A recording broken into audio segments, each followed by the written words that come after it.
I have 4 mutual funds that have outperformed the S&P for 30 years as a group.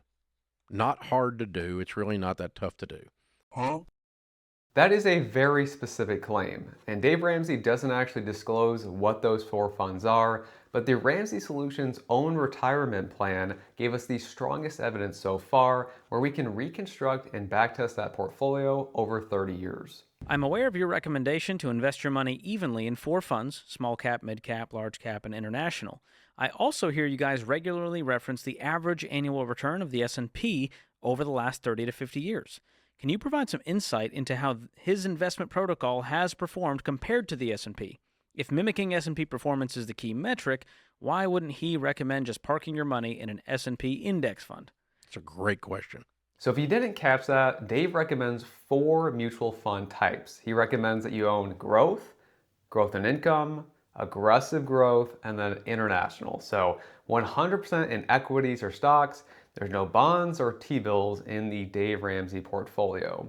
Now, using the Ramsey Solutions publicly available data around what their own employees have in like their 401ks, I was able to map these back to specific funds that likely fit these exact categories. So for growth, we have the Growth Fund of America.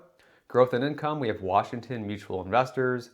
Aggressive growth, we have the Small Cap World. And then international, we have the Euro Pacific Growth. So these are likely what Dave Ramsey may use for his own portfolio based off what the actual Ramsey Solutions 401k has. Now, I can't say for sure that's what Dave Ramsey has because he's never publicly disclosed it, but this is about as close as it's going to get, guys. And in terms of actually mapping these to the correct categories, this is about as good as it's going to get. So I have picked in the 4 categories 4 mutual funds that have outperformed their indexes. And so if I've got a mutual fund that for 35 years has outperformed the S&P and it's a growth stock mutual fund, and I put that in my 4, I've got a small cap that's outperformed the Russell, and I put that in my 4, and so on. Well, guess what? The 4 of them as a group are going to outperform the group of indexes unless they don't do as well as they did in the last 25 years or whatever the number was of the history on the things. That sounds logical, but it's looking backwards. Right now, it's easy to identify which funds have done well over the last 30 years. The investor's actual problem today is identifying which fund is going to do well over the next 30 years at this point in time. But even giving the benefit of the doubt to Dave, let's go ahead and see how these results stacked up. Over the past 30 years, we can see that the growth of $100,000 resulted in the S&P ending with $1.92 million, while the Ramsey portfolio ended with $1.61 million.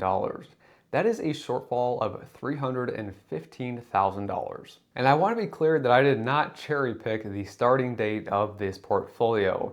Let's go ahead and take a look at the different returns over each decade. As you can see, we have the 10-year return, the Ramsey portfolio loses, the 20-year return, the Ramsey portfolio loses, and the 30-year return, the Ramsey portfolio also loses. So converting that into actual dollars, for the 10 years, we're looking at about $110,000 deficit. For 20 years, about $258,000. And then like I mentioned, for 30 years, you're looking at about a deficit of $315,000. So there is a clear winner here. The 4 I picked has always outperformed the S&P every single year. That is a very bold claim, and it says that every single year his portfolio has outperformed the S&P 500.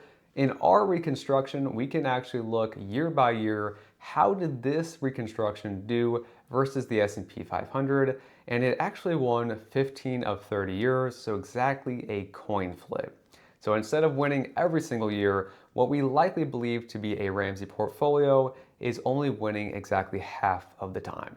And I want to be clear here, I do not know nor do I care what Dave's personal investments are. The real question is, why are you claiming outperformance on the S&P 500 every year and then not disclosing what those funds are? So using the publicly available information out there, we're reconstructing a very similar and close portfolio and actually matches his own recommendation across those 4 mutual funds. And in case you think I'm choosing a specific start date to make one portfolio look better than the other, here is a rolling 10-year return. And as you can see, the evidence is pretty clear that outside of the earliest windows, pretty much any date after 2015, the S&P 500 is going to win in a 10-year period. The portfolio's problem is not that every fund failed.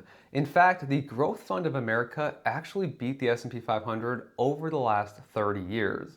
The problem is that the Washington Mutual Investors, the Small Cap World, and then the Euro Pacific Growth all lagged the S&P 500. So those four combined, they lagged the S&P 500 over the last 30 years. And the other piece of this that we're not factoring in is that international fund, which we recommend 25%.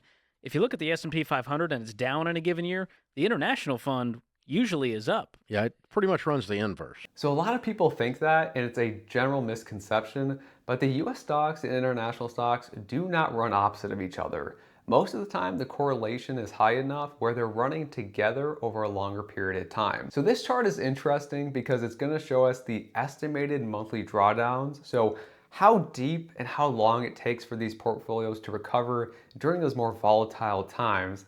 And I do want to give credit to Ramsey here because when that tech bubble was really bursting in '02, we can see that that portfolio took less time to recover and didn't go as far down as the S&P 500.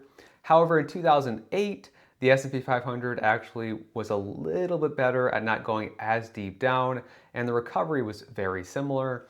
And then lastly, in 2022, the S&P 500 was a bit better and not going as deep in terms of a drawdown compared to Ramsey, but we do want to give them some credit that in some drawdowns, the portfolio was a bit more manageable. Now remember, just because a portfolio does better in a drawdown for one time does not mean that it's better on a risk-adjusted basis. So this chart here in this table is going to show us over the last 30 years, how did the portfolio actually perform on a risk-adjusted basis? So we have things like the Sharpe ratio, Sortino ratio, the Culmer ratio, Jensen's alpha. These things tell us, did you really just take more risk to make up for that return? Or was there actual performance that actually happened there that gave you an actual edge? And as you can see, the portfolio didn't win in any category, and the Jensen's alpha is basically dead even. So on a risk-adjusted basis, the portfolio loses to the S&P 500 in every case. And when we actually have figured out that people who invest in slightly substandard mutual funds way outperform those who never invest. Or those who jump out, or those who are in single stocks. I do want to give Dave credit for one very important thing, and that's that consistency in investing matters very much. You can't be so worried about having the perfect portfolio that you're overlooking the bigger picture, which is that you need to have a higher savings rate and a higher investing rate. The problem is that as an investor and as someone who's probably watching this video, you could have your cake and eat it too. You can have an optimized portfolio that does well in the long run from academic research, while also being smart about how much you're actually investing. Turning $100,000 into $1.6 million versus $1.9 million is not a failure, and that's still a great result. So please keep that in mind. I have 4 mutual funds that have outperformed the S&P for 30 years as a group. Not hard to do. It's really not that tough to do. The 4 funds most directly connected to the Ramsey Solutions retirement plan did not outperform the S&P 500 over a 10, 20, or a 30-year period, and they did not win consistently year by year, and they also did not return better risk-adjusted results. Looking back in time and finding which funds beat the market is easy to do. The hard part is for an investor today to guess which fund is going to do well over the next 30 years. The Ramsey portfolio did build wealth, but it did not make beating the S&P 500 look easy. And that's all that I have for you today, folks. Thank you so much for watching my video. Again, any comments or likes are greatly appreciated. And if you are new around here, go ahead and subscribe. And if you would like a free consultation with Pira Wealth Management, go ahead and check out the link in the description below.